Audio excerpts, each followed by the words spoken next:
Henry Douglas in for Key today, ESPN Radio, ESPN2, the Sirius XM Channel 80, your smart speakers, the ESPN app. We are presented by Progressive Insurance. We had Bobby Marks, former NBA executive, front office insider now for us here at ESPN, on yesterday. And I asked him, why are they messing with Kyrie's contract when KD has his back, right?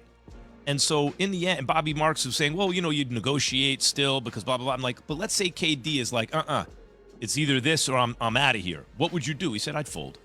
So knowing that they hold that card, why even mess around with Kyrie's money when you know you're going to fold in the end? Or will they? This is Adrian Wojnarowski, ESPN senior NBA insider, on the 12 o'clock Sports Center yesterday. Brooklyn has been hesitant to do a long-term deal with Irving, but they also run the risk of alienating Kevin Durant and perhaps unfastening him from his commitment to wanting to be in Brooklyn if Kyrie Irving were to leave. In a perfect world, the Nets find a way to do a deal that still gives them some leverage to get Kyrie Irving on the court next season. But certainly, if he's willing to take significantly less money, he could walk, he could sign perhaps that $6 million exemption with the Lakers. It seems to me you did all this work to get these two superstars to your team. Even if you weren't crazy about the idea of Kyrie and that was just the cost of doing business with KD. Jay, I remember very clearly, without James Harden, KD and Kyrie were embarrassing the eventual champion Bucks. KD and Kyrie. You got them both on your team. There are no more restrictions in terms of vaccinations, everything, because Kyrie refused to get vaccinated. Nevertheless, that is no longer an issue. You got them both here. They're kind of due for a healthy season. You're going to start messing around now? At the end of the day, I mean, if you want to lessen the number of years to a degree, or there's stipulations about games played. And yesterday when we had Bobby Marks, he's like, hey, look, games played, minimum amount, 60 games. 67, that's 80% of the games. Or something like that. Yeah, that number, around that number. And I said, well, how about injuries? They go, no, injuries fact. I'm like, I can't do that. I'm not going to sign it. I would never sign that. If I break my ankle, all of a sudden I'm not going to get my money because I didn't hit a minimum of 67 games of an injury that I got while I'm playing. Mm-hmm. So if they could specify things outside of on-court related injuries to off-court things, maybe I think there's middle ground. But at the end of the day, I see them giving him his money. And I don't see Kyrie saying, I'll go play in L.A. for $6 million. If it was Jay and they didn't guarantee the final 2 years, he'd get on his motorcycle and drive away. Jeez. He'd be out of there. Max. But that is cold-blooded. That's cold-blooded. What is the five fingers? Cold-blooded. But that's the truth, because life comes with risk. Come on. Living your life comes with risk, let alone like just playing in the NBA, whether it's on court or off. You want the money guaranteed. You want your money if it's not guaranteed, it doesn't really exist. Listen, here's what I said yesterday. Personally, from a personal standpoint, would I give Kyrie the money? No. But if I had to put my owner's hat on, GM hat on, I'm giving him that money. You look at the odds, right? The odds just came out with Caesars. They're second behind the Golden State Warriors, right? When have the Brooklyn Nets ever been in that position? You can't name it. Mm-hmm. So when I look at a Kevin Durant and I look at a Kyrie Irving, and I know I have an opportunity with a Joe Harris coming back, with a Ben Simmons coming back healthy, and a Steph Curry coming off the bench, I know I have an opportunity to still make it to the NBA Finals and potentially win it. I'm not breaking this duo up. Plus, at the same time, I don't want Kevin Durant feeling some type of way if we go a different direction with Kyrie. Question. I asked Bobby Marks the same thing. You don't want to guarantee the whole Kyrie contract. By the way, I wouldn't want to either, only because Kyrie, when he says he didn't want to make it about him, Jay, I believe that. But I think if he saw the bigger picture, he clearly wants to be a part of something bigger than himself, and he's willing to sacrifice himself for that bigger thing, right? So you could talk about George Floyd, you could talk about protests, you could talk about not getting a very safe and effective vaccine, but okay, he has his feelings about it. The point is he's willing to. So if I'm a team, I'm nervous. Number one, you might get injured. He's also been hurt. Number two, the next calls will come around. You'll attach yourself to. But I just want to state, like, he wasn't the only NBA player that decided not to get vaccinated. There were multiple. I just want to say that. Understand, but we're talking him. Kyrie. It affected him because he was in the city of New York. Sure. So, but the point is, some next big issue will come along that he'll sacrifice his professional career for. I'm thinking and want to be part of something bigger than himself.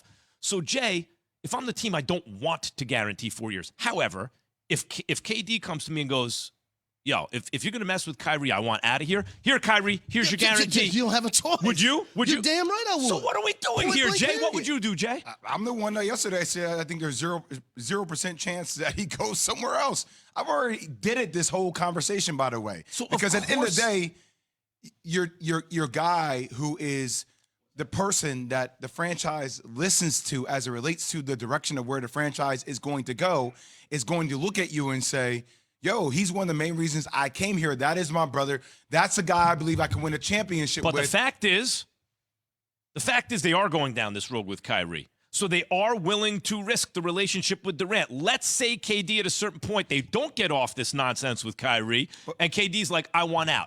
And he went somewhere else, because the thrust of Woj's, or one of the interesting points in Woj's piece, is other teams want this to go on so that KD becomes untethered to the Nets. What about that side of it? Especially the small market teams. What about that side of it, Jay? But here's my thing with the Nets, though, right? You can't all of a sudden, be lenient with these two guys, or Kyrie per se, and then all of a sudden now you want to try to play hardball with them. It don't work like that. That's like when you have a child and you're lenient with your child, but when the child turns 6 years old, you want to be that hardcore parent. It doesn't work like that. They're going to sit there and laugh at you. But I want to look at Harry. Let's come back. So we're talking about the hypothetical that if Kyrie decides to leave, you're saying, what should KD do? Or like, it's just interesting. If KD wants out, where could he go? Where would he go? Where would make the most sense? Who could get him? Two things, right? Number one, obviously, depends upon the relationship that KD has with Joe Tsai and Sean Marks.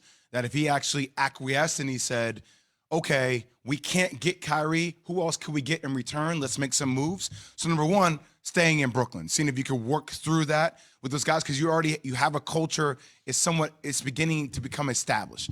I want KD in Brooklyn. I live in New York. I'd love, the Knicks have always let me down. I'd love to see the Nets win. But if you end up saying, hey, I want Kyrie, and you can't find middle ground with Sean Marks and Joe Tsai, and they decide to get rid of Kyrie, I would tell you from a fan perspective, I would love to see this, because I've now watched him in Golden State, and with that franchise, with that management, from Joe Lakeups to Bob Myers to Steve Kerr, I would really love to see KD play for the Miami Heat.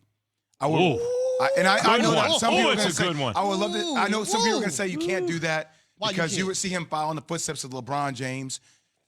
But at the end of the day, people are going to criticize KD regardless. Man, regardless whatever he wants to do. LeBron's been gone from Miami for a decade. And to see him be part of that dog mentality that they have in Miami, I love that kind of fits the culture of and actually have a coach in Eric Spoelstra who's been there, who's done that before. Have a guy like Pat Riley, he can oversee it. Don't give Pat Riley KD. It's different. Give Pat Riley it's different for me.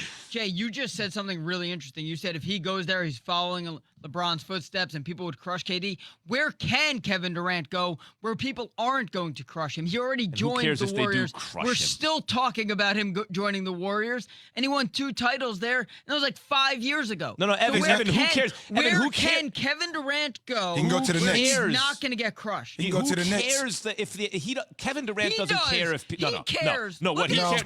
No. He already went. He joined a 73-win team that came within a possession of winning the championship. He clearly does not care. But if he gets crushed, it's not what's going to determine his decision. But I'll give you some answers to that. The Dallas Mavericks.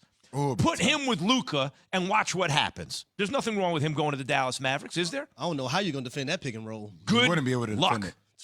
Good luck. I don't know They'll how win you're the going to chip. defend that decision. Jeez, joining another superstar. Why? But it's not everyone going to has- matter. He's going to get Everyone crushed. joins That's what another we're going to be superstar. talking No, about no, if no, he no. goes anywhere except for like OKC for the redemption like LeBron did in Cleveland, or if maybe he goes to like DC and plays for his hometown team. No. Listen, everyone knows it takes more than one superstar, right? Like you need multiple all-stars on the team.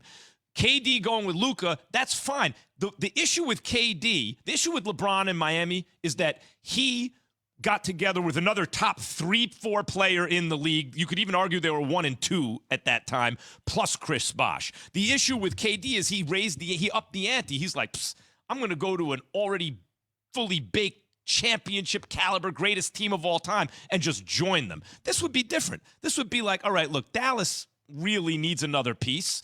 I'm the piece. Me and Luka are going to take a little Still run at this Luka's thing. team. It's Luka's Miami's team, though. still Jimmy Butler's Luka's team. team, but it's not. That's the thing is we've been talking about how people are talking about how he has to win one as the guy. If he goes to Dallas, that's not his team. That's Luka's team. No, Well, but he's not a point guard. He's That's like Luka. Luka's He's not the team. primary ball But handler. here's the thing about OKC, right? You have Josh Giddey and Shea Gilgeous-Alexander. If you trade for a Kevin Durant, you don't think any one of those guys are going to be wanted in return? Oh no, of course. That's what I'm saying. So now Kevin, OKC now he's in a DMV situation where he's just the only guy. at 33, 34, OKC or the DMV area. Even if you were able to kind of get him and Bradley Beal, like if Bradley Beal ends up staying there, we'll see what happens in the next couple of days with Bradley Beal. That's not giving him the best realistic chance to win championships. I want to circle back to this ridiculous Puts more point that pressure it's. on him too. Yeah, More exactly. stuff he has to do. I want to circle back to this ridiculous point. Well, that would be Luka's team. Guys, you guys are missing in the control room. You're missing the point. It's not simply that it was Steph's team. It's that they had already won a championship, and then they won 73 games, and by the skin of their teeth lost to LeBron in Game 7, right, by a possession. That's why it was an issue. The Dallas Mavericks have not sniffed a championship. It's okay to go somewhere where there is another